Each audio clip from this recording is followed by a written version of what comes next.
ketemu lagi dengan host kesayangan kalian, Steffi, dalam Ngulik Ngerumpi Katolik. Sebelum hari ini aku mengenalkan siapa tamu di rumah ngulik, aku gak akan bosan untuk ngingetin teman-teman yang punya usaha UMKM di rumah, yang mau usahanya kita promosiin, boleh banget hubungi nomor yang ada di description box ya.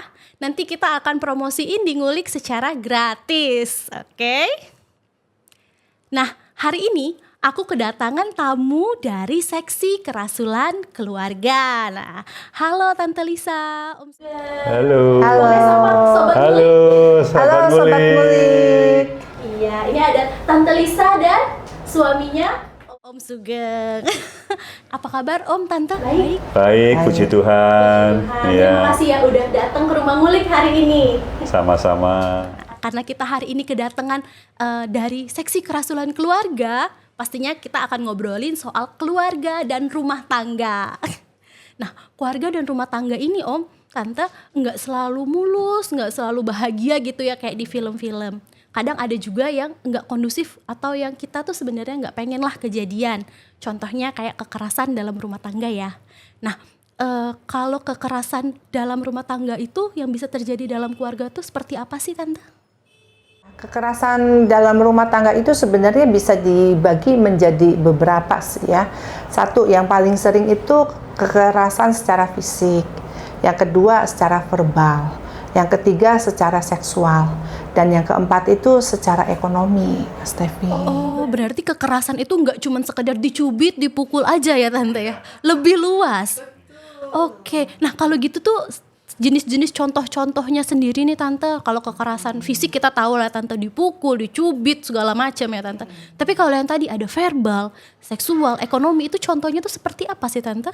Justru yang sering tidak terlihat itu kekerasan verbal ya. Karena kekerasan verbal itu kan sulit untuk dibuktikan, tetapi efeknya itu juga tidak kalah luar biasanya dengan yang kekerasan fisik.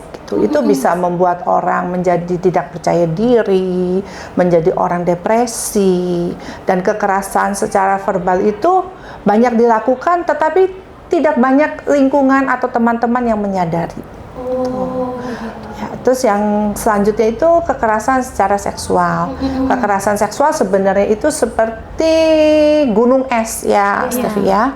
Karena kita di timur khususnya itu masyarakatnya masih memandang seks itu sebagai sesuatu yang tabu, betul. Dan selalu yang menjadi korbannya itu atau yang disalahkan itu pihak perempuannya, pihak wanita. Gitu. Padahal berdasarkan data, orang yang mengalami kekerasan seksual itu sebenarnya dianya baik-baik saja, tidak yang mengundang, bukannya yang nakal juga. Ya memang pelakunya aja ya Tante Om ya. Mungkin pelakunya juga punya pengalaman masa lalu.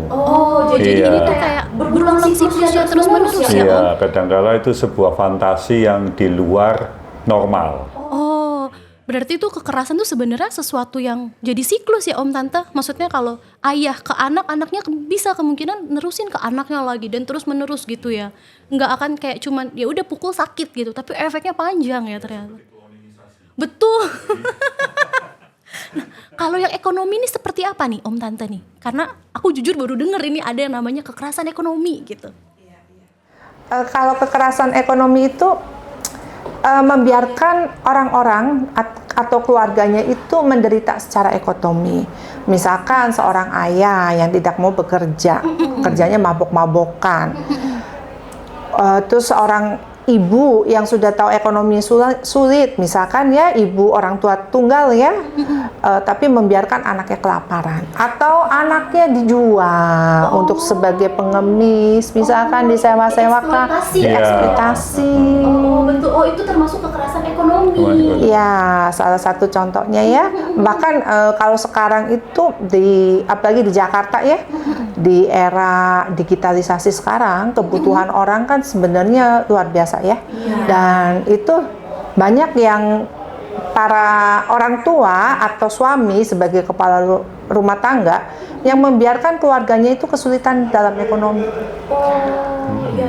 Padahal ekonomi itu kan sebetulnya itu kan tanggung jawab suami ya. Yang Dalam utama. yang pertama kan seperti di Alkitab juga mengatakan seperti itu kan. Nah, tetapi zaman sekarang itu zaman perubahan. Jadi banyak yang justru istrinya yang lebih giat berusaha, suaminya malah menerima padanya. Itu juga sebetulnya KDRT juga. Termasuk KDRT ya, Om.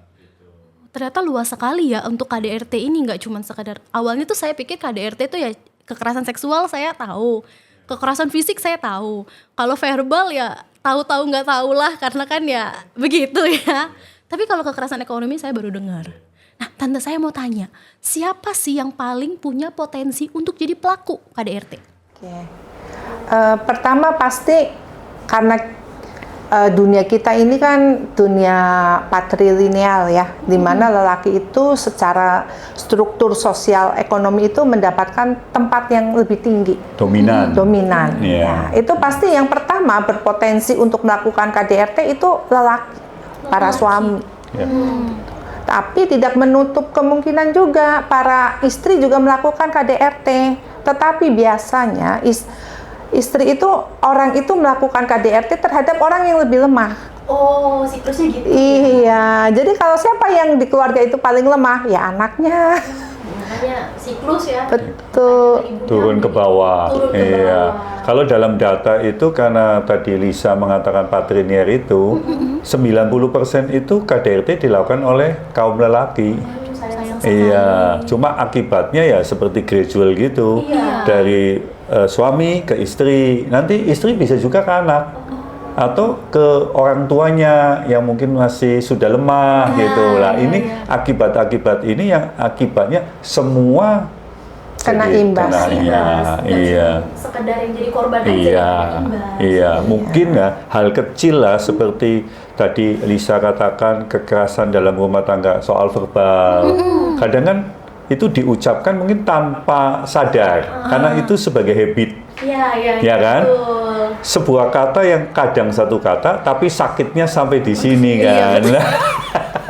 Nah itu kalau sakitnya sampai di sini bisa meriang kan, Iya, bisa betul. sakit kan, Panas gitu. dingin. Iya, bukan hanya dipukul, memar. Kalau pukul di memar dikasih obat selesai. Betul. Tapi kalau sakitnya di sini itu Aduh, dibawa susah. sampai lama. Betul Iya. sekali. Nah, Om, tadi tante bilang paling besar itu biasa suami. Nah, Om ini sebagai bapak-bapak dan suami, aku mau tanya dong, kenapa sih KDRT itu sebenarnya bisa terjadi? Budaya kita kan seperti tadi Lisa katakan ya, lelaki dominan. Ya kan? Jadi kadang-kala lelaki dari awalnya dia merasa super. Itu satu ya menurut saya. Kedua juga masa lalu kan. Jadi mungkin si suami waktu saat dia belum jadi suami, itu dia juga mengalami begitu juga. Di keluarganya, melihat, merasakan, di lingkungan sosialnya, bahkan di mana-mana dia bisa melihat itu. Nah itu akan jadi mengkristal. Wah enak juga ya kalau gua nanti jadi suami tanpa disadarin. Kalau saya dominan, semua iya itu. Nurut sama saya gitu ya. Iya.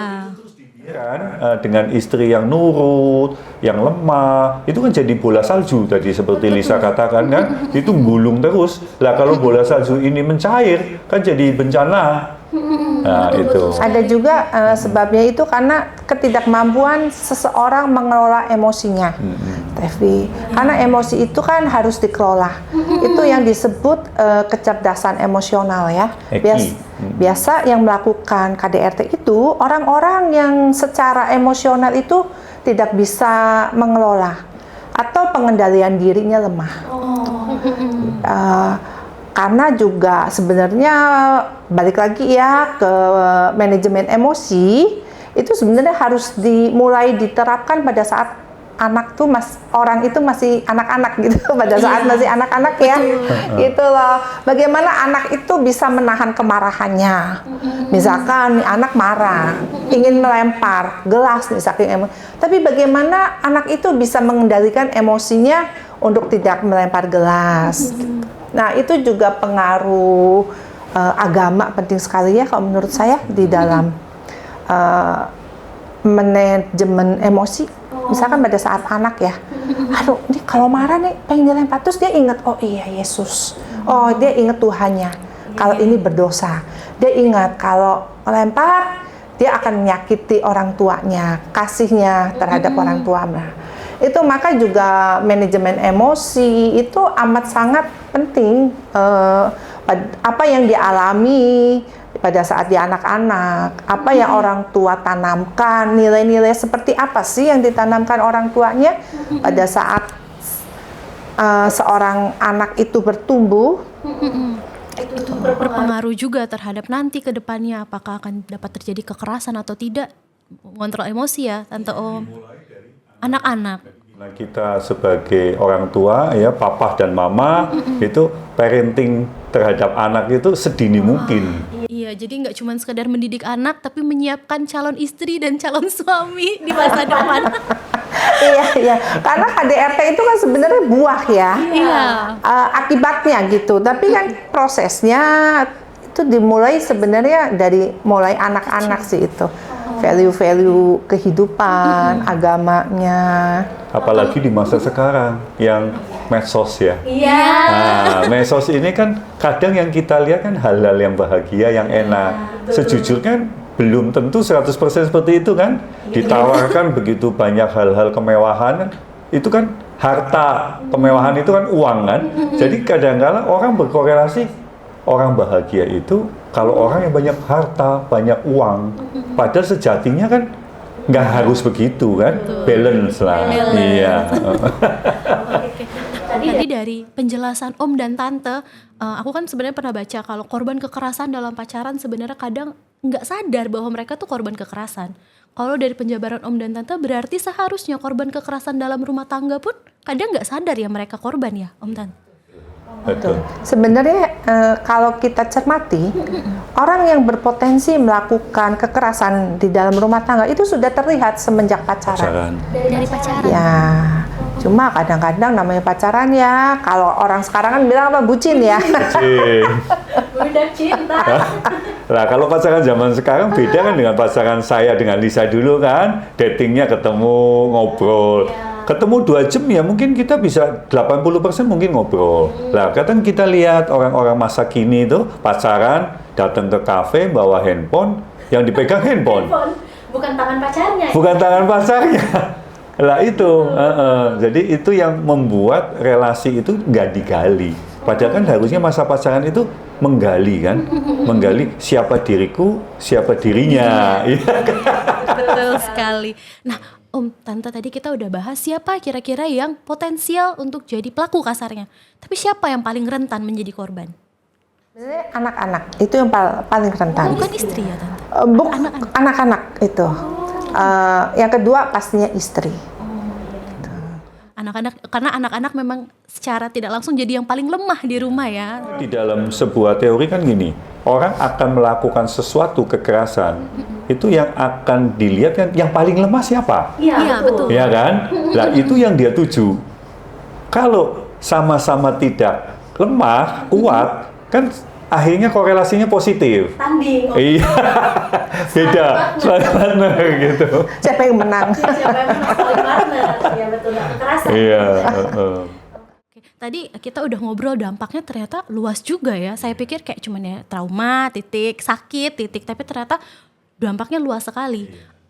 Antara anak, mungkin kakak, adik kan bisa juga saling KDRT tuh. Adanya sering dipukul kakaknya. Atau suami yang di KDRT istri. Itu pasti dampaknya beda-beda ya Om Tante ya. Nah dampaknya tuh selain yang tadi kita udah obrolin, ada nggak sih yang lain dari KDRT sendiri? Dampak, maksudnya dampak yang paling Berasa gitu. Iya betul, dampak yang kira-kira ya kayak paling sering kelihatan dan paling parah gitu. Apa sih Tante? dampak KDRT itu bisa menyebabkan orang itu yang paling ini ya, karena orang yang KDRT itu biasanya dia juga orangnya manipulatif. Jadi yang seolah-olah yang salah itu istrinya, anaknya. Walaupun si istri itu dimanipulatif sehingga dia tidak tahu yang mana yang benar sebenarnya. Dan itu dampak psikologinya itu luar biasa loh. Orang itu bisa menjadi satu, dia merasa tidak berharga. Kepercayaan dirinya pasti langsung down itu. Yang kedua dia terasing dengan dunia luar. Terpisah. dari kehidupan sosialnya dia, ya pasti depresi kalau seperti itu. Betul. Ya depresi berat itu. Itu pengaruh sebenarnya selain fisik mental ya kan? Mental. Sebenarnya kalau KDRT fisiknya sih ya kalau nggak terlalu berat gitu ya, lebam-lebam, dibawa ke dokter juga ya mungkin sebulan hilang lah ya, cantik kembali ya. Tapi dampak dampak psikis itu yang bertahun-tahun itu bisa Sulit, tidak hilang. Bahkan ada yang seumur hidup.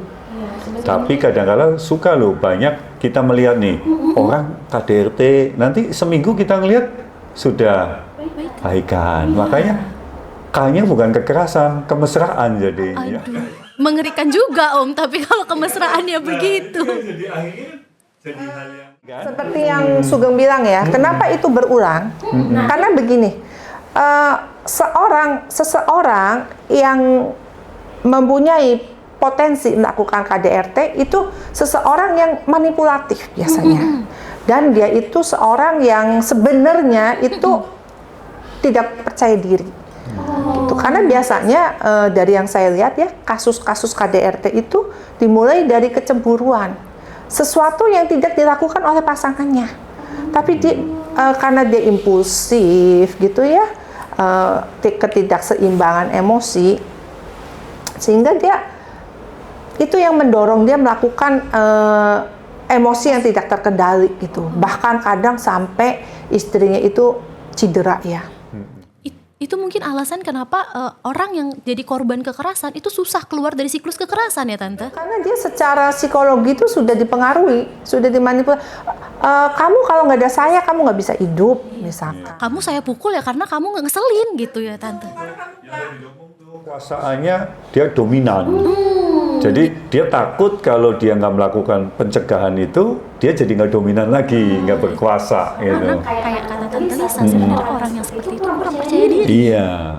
Oh, tapi karena manipulatif itu makanya kadang seseorang yang ada di lingkaran kekerasan itu sulit sekali keluar. Kayak kata Om. Sebenarnya kuncinya satu ya. Sebenarnya kan tadi data mengatakan lelaki yang dominan kan, 90%. Korbannya kebanyakan kan si istri, wanita kan, dan anak-anak kan. Betul. Nah, kenapa si wanita yang paling banyak? Karena dia yang lemah kan. Nah, makanya supaya keluar dari KDRT ini, ya saran saya ini buat para wanita ya, dia harus mandiri. Iya, jangan kelihatan lemah gitu. Harus dia percaya diri bahwa ya dia bisa juga membantu suaminya gitu. Misalkan tadi ada KDRT ekonomi gitu, ya kan? Ada satu kasus cuma karena dikasih 1 minggu 1 juta aja orang bisa di KDRT-in. Padahal uang 1 juta relatif kan, bisa dicari sebetulnya si istri itu kan, tapi karena dia tidak berusaha, jadi dipandangnya sebuah sosok yang lemah. Akhirnya kan dia menjadi sesuatu yang mau di KDRT ini ya, secara tidak langsung kan seperti itu. Karena yang dominan ini melihat, wah bisa nih gitu, ada celahnya. Dia nggak punya tekad atau semangat untuk keluar dari rasa kelemahan itu. Padahal simple harusnya. Harus berani stand up gitu Iya, ya. betul. Baik-baik, keluar dari siklus kekerasan. Nah, kalau kekerasan ini kan kadang ada yang langsung mengalami, tapi kadang anak-anak nggak mengalami, mereka melihat. Nah, itu dampaknya sendiri bagi mereka tuh apa sih Om dan Tante? Ya, itu kalau anak-anak kan tentunya dia nggak punya hak bicara kan, ya kan? Tapi dia kan meskipun tidak punya hak bicara, dia mempunyai hak mendengar dan melihat. Betul. Ya kan? Nggak bisa dicegah. Nggak bisa dicegah. Dia mendengar dan melihat, langsung dia rekam di dalam otak mereka. Masuk tuh memorinya dia. Nah, akibatnya si anak ini dengan melihat langsung orang tuanya di KDRT, papahnya begitu, mamahnya begitu. Nah, akhirnya memori itu akan masuk ke dalam dirinya dia kan, yang akan membentuk karakter si anak ini pada saat dia dewasa. Iya. Ya kan? Pengalaman masa kecilnya ini. Itu akhirnya si anak itu akan menjadi orang yang keras kepala. Ya kan, yang maunya sendiri, yang hiperaktif. Bahkan kadang kita ngelihat, kok bisa ya anak segitu sudah kecanduan alkohol, bahkan kecanduan narkoba. pelariannya iya, kali ya, Om ya. itu sebetulnya siklus-siklus di saat dia itu melihat orang tuanya merekam dengan melihat dan mendengar. Nah, itu yang justru saya miris ya. Generasi muda yang harusnya lepas dari jadi KDRT-nya, keluar dari KDRT, malah dia jadi pelaku KDRT. Iya. Karena yang seperti itu ya Om Tante. Makanya dibilang katanya pendidikan pertama itu dari keluarga, ini kali alasannya ya Om dan Tante ya. Oke. Nah, Om dan Tante, kita tuh kalau misalnya kadang kan saya tahu nih atau kita kenal ada orang yang sebenarnya jadi korban. Cuman karena kekerasan dalam rumah tangga itu kan ranahnya pribadi ya. Kita mau nolong tuh takut kepo, takut. Nah, apa sih yang sebaiknya kita lakukan untuk membantu korban KDRT? Mungkin dari Tante atau Om yang bantu jawab. Oke, yang pertama ya, kita kan pastinya mengenal orang-orang yang di lingkungan. Dan kita juga pasti ya, kalau lingkungan kan tahu, oh yang mana nih yang suka kalau berantem ini, tetangga kanan kiri sampai pada heboh ya. Dan kita tuh melakukan pendekatan secara personal ke istrinya, supaya si istri itu juga mempunyai rasa percaya diri. Karena banyak kasus KDRT yang saya lihat, kalau dia melaporkan, dia di KDRT lebih keras lagi. Kayak bullying ya, Iya. Jadi terus juga ya inilah yang mindset yang harus diperbaikin ya, nilai-nilai yang harus diperbaiki, karena itu dianggapnya ranah pribadi ya. Tapi sebenarnya ranah pribadi, tapi kalau sudah membahayakan, itu sudah bukan ranah pribadi lagi. Itu kita juga harus care, dan itu juga kita harus bantu ya. Kalau seandainya kita melihat nih di lingkungan kita ada yang KDRT, kita harus membantu loh dari pihak korbannya terutama, gitu. Kita kasih, kamu tuh, ayo. Kalau kamu butuh konseling, kita ada loh di SKK konseling. Kalau kamu butuh bantuan Romo, ayo saya bisa bantu. Temenin. Iya, kamu butuh apa sih? Terus kita juga bisa memberikan rasa percaya diri. Kamu tuh cantik loh, kamu tuh hebat. Karena biasanya korban KDRT tuh merasa dirinya tidak berharga, kotor, tidak layak hidup. Iya. Itu tadi ya yang alasan mereka sulit keluar dari siklus. Kayak sebenarnya yang pelaku merasa dominan dan harus mempertahankan kuasa kayak kata Om, sementara yang perempuan karena sudah dimanipulasi nih, ngerasanya kayak aku nggak bisa apa-apa, aku nggak berdaya, aku kalau nggak ada suami, iya nggak berharga, nggak ada suami, aku tuh siapa gitu. Berarti langkah pertama kayak apa ya, P3K-nya gitu, kita sebagai orang yang mau menolong tuh kita encourage untuk membalikan percaya dirinya ya Tante dan Om, supaya ya kelak kalau memang benar-benar berbahaya dia bisa memutuskan untuk keluar. Kalau memang misalnya dia ngerasa kayak enggak lah, mas suamiku masih bisa diperbaiki, dia dengan sadar tuh bukan karena dimanipulasi ya Om Tante, di encourage dan ditemani gitu. Itu penting banget ya Tante dan Om. Wah, ternyata kalau korban KDRT itu nggak cuma sekedar kayak ayo kita bawa mereka ke kantor polisi, tapi memang benar sih, saya setuju sih sama Tante untuk dibangkitkan rasa percaya dirinya. Karena kalau hukum itu sebetulnya masalah untuk pencegahan dalam jera ya. Jadi kalau sampai satu titik kan orang kan pasti akan melakukan way out yang lain kan, way out yang melalui hukum kan. Itu sebetulnya kalau menurut saya sih, yaitu perlu, bukannya kita nggak perlu ya. Itu menurut saya itu perlu supaya ada efek jera. Ya kan, karena undang-undang juga ada mengatur kan tentang KDRT kan. Betul. Gitu. Oke. Nah, kalau dari sisi gereja nih Om dan Tante, kalau gereja tentunya kan pasti pengen kehidupan pernikahan itu yang indah, Baik-baik yang, semua. Iya, kayak Santo Yusuf dan Bunda Maria kan nggak pernah adu mulut itu di Alkitab ya Tante. Nah, cuman kan kalau sampai kejadian seperti ini, peran gereja tuh dalam menyikapi kasus KDRT dan membantu korbannya itu gimana sih dan apa sih gitu? Ya. Pertama pasti gereja tidak menginginkan ya adanya KDRT ya. Tapi seandainya itu terjadi, pasti apa sih akibatnya dari KDRT itu pasti bisa mengancam jiwa. Itu yang pasti, yang terlihat ya. Maka sebenarnya di dalam gereja Katolik itu banyak sekali yang bisa memberikan P3K-nya gitu, pertolongannya. Di gereja Katolik itu kan yang pasti seperti kita nih, ada SKK, juga ada SKP. SKP itu badan hukum yang bisa mendampingi si korban KDRT gitu. Bagaimana dia menjalankan step-stepnya secara hukum. Karena sebenarnya di Indonesia itu hukuman untuk KDRT itu lumayan berat loh. Oh, lumayan Iya, berat ya Tante? lumayan berat hukumannya. Kalau saya tidak salah itu 6 bulan penjara. Atau denda 300 juta ya. Tuh. Nah, di gereja Katolik itu ada yang membantu betul. Begitu juga kalau seandainya itu perkawinannya dikaitkan dengan hukum gereja ya, yang tidak boleh terpisahkan, itu case by case Romo Paroki pasti akan membantu. Juga di gereja Katolik ini kan sebenarnya lembaga yang komplit ya, komplit sekali lah. Mau apa juga ada. Itu di KAJ itu juga ada komisi yang membantu menyelesaikan perkawinan Katolik. Pastinya di sana kan ada romo-romo ya yang memang mempelajari sih, belajar secara khusus tentang hukum Katolik, hukum perkawinan Katolik. Berarti di gereja sendiri sebenarnya juga mewadahi dan memfasilitasi ya untuk penanggulangan ini ya. Nah, Tante dan Om kan dari SKK nih. Nah, SKK itu kan salah satu bentuk bantuan gereja ya untuk masalah-masalah keluarga seperti ini. Nah, gimana sih peran SKK dalam membantu umat yang untuk mencegah dan menanggulangi KDRT gitu? Di SKK tuh ada apa aja dan gimana gitu? Sebenarnya di SKK tuh lengkap banget loh. Mau pacaran, ada discovery. Nah, kalau mau ikut discovery itu juga sudah bisa kelihatan loh. Ini ada potensi untuk KDRT nggak? Red flag nggak gitu ya Tante? Iya, KDRT secara fisik atau secara verbal. Atau ekonomi ya. Ya, ciri-ciri orang KDRT itu suka memaksakan kehendak. Gitu. Dan kurang menghargai hak pasangannya. Iya. Gitu.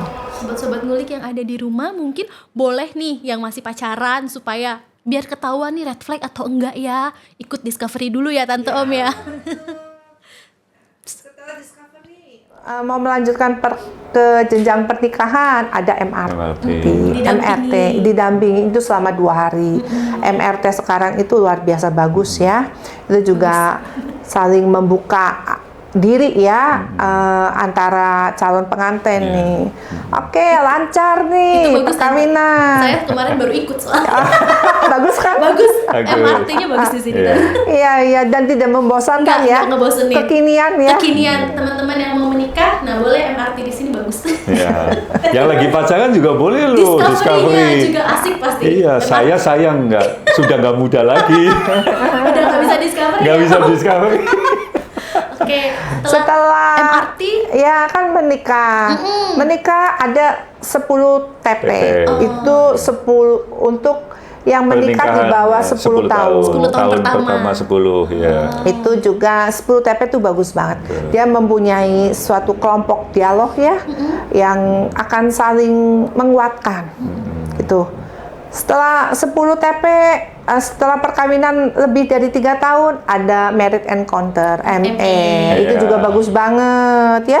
Ini untuk pasangannya nih. Kalau untuk anak-anaknya si jabang bayi, ada MOKA, menjadi orang tua Katolik.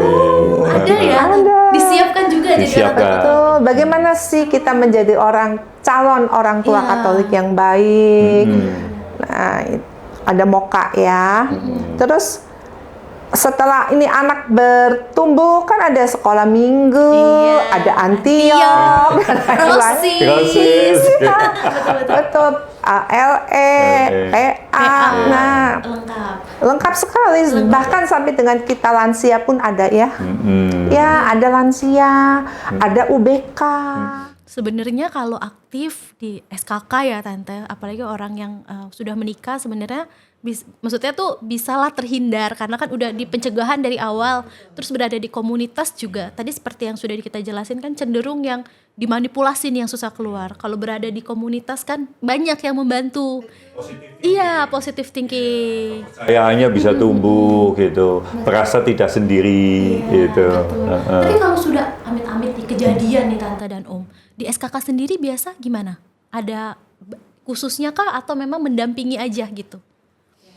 Kalau sudah terjadi KDRT ya, di SKK itu ada konseling. Biasanya kalau KDRT kan pasti ada hal yang tidak terselesaikan, ya, dan itu halnya berulang.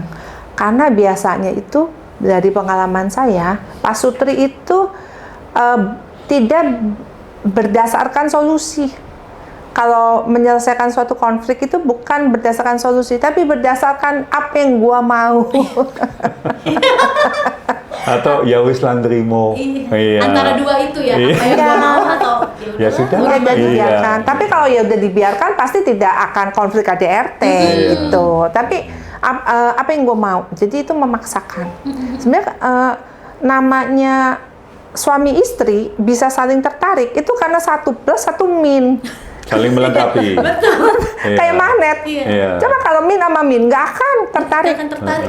Ya kalau ekstrovert sama introvert itu kan saling melengkapi ya. Nah biasanya itu orang yang cenderung melakukan KDRT itu baik korbannya atau pelakunya itu tidak memecahkan suatu persoalan tidak berdasarkan solusi. Gitu. Nah kita kasih bimbingan. Nah kalau seperti ini solusinya apa sih?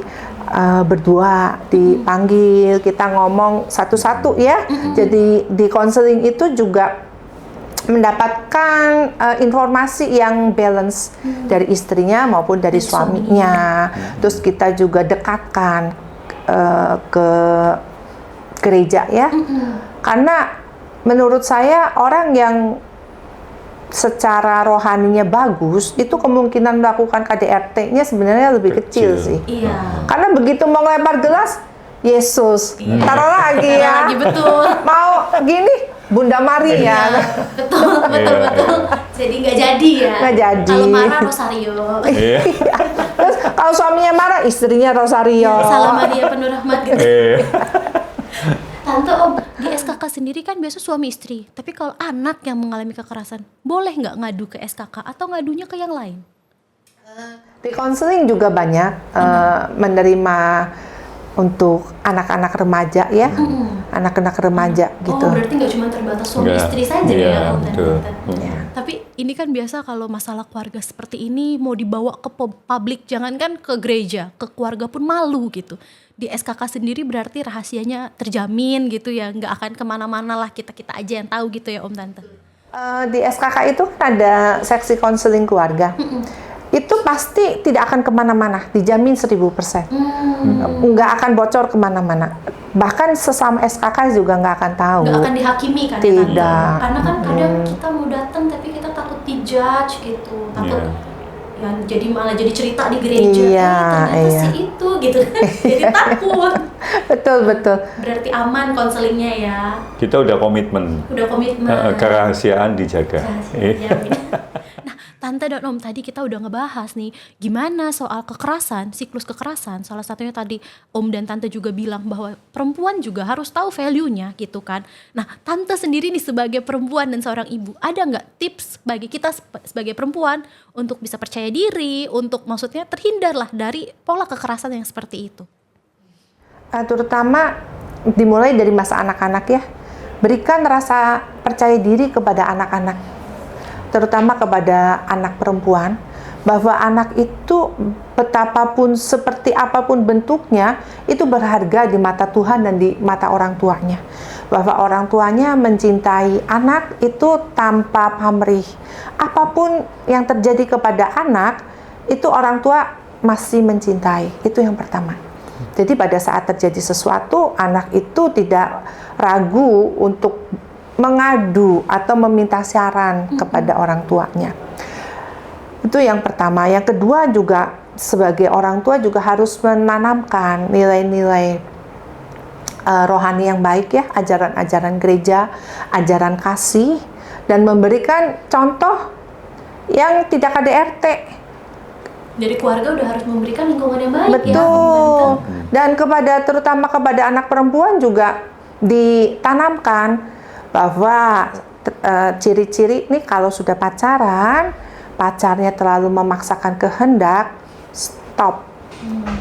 pacarnya memanipulatif, ciri-ciri orang manipulatif itu suka bohong, muter-muter, tidak mau mengakui kesalahannya, terus membatasi pergaulan pacarnya, terus terlalu Dominan, cemburu, Mengekang gitu kan. iya, itu stop. Apalagi kalau di saat pacaran juga sudah mulai main tangan. Aduh, iya. Walaupun itu minta ampun, walaupun itu nanti dia mengancam akan macam-macam bunuh diri ya biasanya ya. Biasanya suka ngancem gitu Tante Iya. kalau manipulatif. Jangan pernah dengarkan. Si anak harus mengadu ke orang tuanya dan orang tua itu menjadi benteng terakhir untuk anaknya. Peran Itu orang tua besar banget ya. betul. Untuk supaya ibaratnya tuh anaknya punya tempat berlindung, benteng Betul. lain. Iya. Ya. Tempat yang nyaman untuk mengadu juga sebenarnya. Tuh. Dan biasanya orang yang potensi melakukan KDRT itu dia tahu banget kelemahan yang di KDRT-in. Makin diserang ya Tante dan Karena tahu lemahnya ini titiknya di sini. betul. Gitu. Ya, dan kalau seorang terutama anak perempuan yang dia mengetahui dengan baik bahwa orang tuanya sangat mencintai, dia nggak akan ragu-ragu untuk mengadukan ke orang Iya, tuanya. betul. Nggak ragu-ragu untuk kayak orang tua aku aja kayaknya nggak begini kok, Iya. gitu kok kamu begitu ya, lebih mudah nangkep ya kayak teng gitu. Oh ini Iya. kayaknya nggak beres. Betul. Dan seorang anak juga harus diajarkan untuk nilai-nilai menjadi seorang anak yang seorang manusia dewasa yang baik ya. Harus bagaimana? Iya betul. Gitu. Karena seorang yang potensi melakukan KDRT itu kan sudah pasti manipulatif. Tapi seorang korban yang dia tahu banget nilai-nilai kehidupan dia seperti apa, nggak akan mudah dimanipulatif. Bener. Tuh, karena dia tahu banget nilai-nilai yang baik itu, yang benar itu seperti apa. Nah, ini semua itu sebetulnya anak bisa kita arahkan ke situ kan. Contohnya dari orang tua. Betul. Dari Iya kan? keluarga ya. Iya, dari keluarga kan. PR-nya. Sisanya ada di luar. Iya. Kalau dari keluarganya kita nggak mateng melihat hal yang nggak positif, di luarnya juga Sulit. lebih sulit. Betul. Iya. Terus untuk anak laki juga orang tua harus mengajarkan bagaimana dia harus menjadi kepala rumah tangga, menyayangi istri dan anak, tidak menghakimi atau menindas orang yang lebih lemah. Iya, jadi nggak cuman yang perempuan kita bentengi, yang laki-laki juga harus kita bekali ya Om dan Tante, supaya bisa jadi orang tua yang baik. Nah, Om dan Tante, kita di gereja Katolik ini kan sebenarnya nggak boleh cerai ya. Cuman banyak kasus di mana KDRT, orang di KDRT gitu, terus ada yang ekstrim, mungkin ada yang biasa gitu kan. Nah, itu kita kalau udah di KDRT boleh nggak sih sebenarnya cerai? Itu Om dan Tante mungkin ada yang mau membantu menjawab. Iya, iya. Boleh tidak cerai. Itu sebenarnya kan nanti case per case-nya itu pasti akan diproses sih oleh gereja. Dan saya itu banyak melihat ya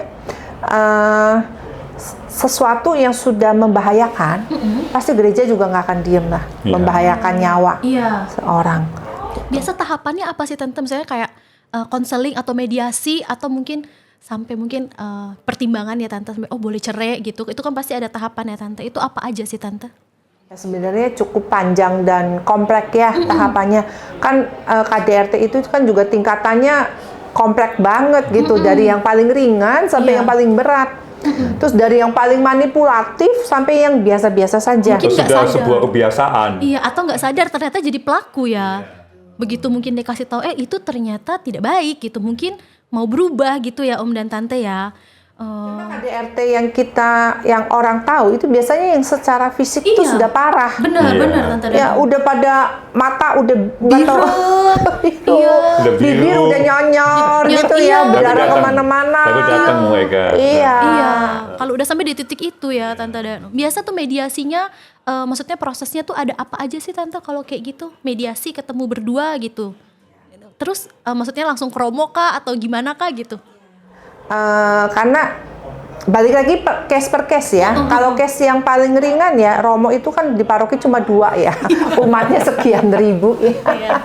Pasti Romo itu meminta kita di konseling itu benteng yang paling depan sih. Iya. Pasti ke konseling dulu ya. Garda depan Iya. ya. Ya, garda depan. Nah, dari konseling gimana? Kalau seandainya konseling itu bisa diteruskan ke romo paroki atau bisa diteruskan ke konselor yang profesional. Atau bisa yang memang dilihat sudah tidak ada harapan ya, bisa ke yang bagian tribunal ya, mengurus perkawinan gereja. Iya. Karena kan itu juga akan dilihat case by case-nya seperti apa ya. Dan pastinya kalau sudah seperti itu ya disarankan bagaimana ibu kalau ibu itu berpisah rumah dulu. Ibu menenangkan, banyak berdoa sambil kita support ya, diberikan rasa kepercayaan dirinya bahwa ya bahwa kamu tuh berharga loh. Gitu. Pisahkan rumah dulu Ya. terus untuk maksudnya saling refleksi gitu kali ya Tante Om ya. Oh, nah Tante Om, tadi kan aku dikasih tahu bahwa kita tuh ada SKP ya, Tante dan Om itu kayak badan hukum, maksudnya konsultasi hukum untuk bantu. Nah, kalau misalnya amit-amit banget tuh sampai yang kayak parah banget dan mau diproses hukum berarti lewat sini ya Tante dan Om. Dia tidak membantu memproses perceraian sih, karena kan di gereja Katolik Nggak tidak cerai. boleh ya. Tapi dia membantu melindungi hak-hak dari yang korban KDRT. Oh gitu. Ya. Tapi kalau diproses hukum kan nggak boleh cerai, berarti pernikahannya tetap berjalan ya Tante. Iya, kalau jadi gini, kita pisahkan ya antara pernikahan secara hukum negara dan pernikahan secara hukum gereja Katolik, gitu. Jadi kalau secara hukum gereja itu kan ada memang romo-romo yang expert ya di situ ya, itu nanti akan diproses step by step. Tapi kalau secara hukum negara itu kan biasanya itu kan melindungi hak anak dan istri terhadap harta gonogininya. Ada kuhab lah. Ya, terus nah bagian SKP ini ya yang melindungi gitu. Terus biasanya juga anak nih mau diambil sama suaminya. Iya, rebutan anak ya. Iya, nah dari pihak gereja itu ya membantu bagaimana sih supaya si istri ini sementara waktu menunggu proses atau menunggu mediasi itu masih mempunyai hak untuk bertemu dengan anaknya, mempunyai hak untuk mendapatkan nafkah. Tapi kalau misalnya mau ngelaporin ke polisi gitu Tante, bisa dibantu lewat ini? Bisa. Kalau ke polisi sih jangankan melalui ini ya, Iya. sebenarnya ketua lingkungan atau orang-orang di lingkungan juga bisa, bisa membantu. ngebantu untuk Harusnya kalau yang tetangga parah banget ya Tante. Iya, tetangga yang terdekat ya. Seandainya nih kita mendengar ada istri yang teriak-teriak, anak yang nangis-nangis, bak-buk, Iya. itu seharusnya tetangga atau orang-orang terdekat yang membantu. Iya, cuman kadang kita takut dikira kepo. Ya sebenarnya itu nilai-nilai di sini sih ya, khususnya di Indonesia ya, karena perkawinan itu dianggap ranah pribadi ya. Tapi seandainya dibalik ya, kalau ternyata sudah menjadi korban tidak bernyawa, Iya. bagaimana? Lebih parah. Lebih parah. Tuh. Sudah terlambat. Dalam konteks Iya. ini lebih baik kita kepo ya Tante dan Om. Kepo kan Betul. nggak selalu negatif Iya. ya. Kepo ada positifnya juga. Setuju. Dari tadi kita ngomongin KDRT yang berat nih. Kalau misalnya KDRT yang masih bisa direkonsiliasi, masih dimediasi. Gimana sih mediasi kita, rekonsiliasi kita secara Katolik itu mampu mengembalikan, memulihkan ikatan pernikahan pasangan yang mungkin sebelumnya ya bermasalah KDRT seperti itu. Yang Lisa sudah sampaikan tuh bahwa kita kan punya SKK tuh. SKK ini konstruksinya banyak banget kan, komplit lah, kan. Masing-masing ada. Jadi sebetulnya apa sih yang dia dibutuhkan itu nanti kita bisa salurkan. Ya dari pihak kita misalnya di konseling ya, kita kan akan urai sebetulnya problemnya bagaimana. Terus kira-kira problem solvingnya dikemanakan sih ini. Jadi pada akhirnya ya nanti yang bermasalah itu yang akan menentukan. Oh, tetap dikembalikan Iya, ya. dikembalikan. Kamu menurut kita ini loh problemnya.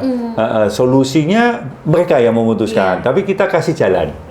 Kan ada seperti tadi Lisa bilang kan ada merit encounter, ya kan? Ada hal yang lain-lain gitu. Nanti disesuaikan. Ini nggak kerasa kita ngobrol panjang ya Om dan Tante. Aku terima kasih banget loh Om dan Tante udah mau dateng ke sini. Nah, buat teman-teman ngulik di rumah, emang kita tuh sebenarnya soal KDRT ini sensitif dan enggak bisa langsung pencegahan di tengah-tengah. Kita mungkin harus dari keluarga ya Om Tante. Kita yang Katolik mungkin bisa mulai pacaran ikut discovery, terus ya MRT itu mulai kenalin pasangan kita dari zaman pacaran supaya kita bisa punya hubungan pernikahan, persatuan yang lebih baik. Cuman buat teman-teman yang mungkin mengalami di rumah, jangan ragu untuk minta bantuan ke ketua lingkungan atau mungkin ke SKK. SKK terbuka ya Om dan Tante ya. Di lingkungan juga ada SKL. Oh, ada Seksi SKK. Kerasulan Keluarga Keluarga Lingkungan. Iya. Oh, ada SKKL juga di lingkungan. Iya, Nah, buat teman-teman yang mungkin nonton dan memang perlu bantuan, jangan sungkan untuk minta bantuan ke SKK atau SKKL dari lingkungan dulu gitu.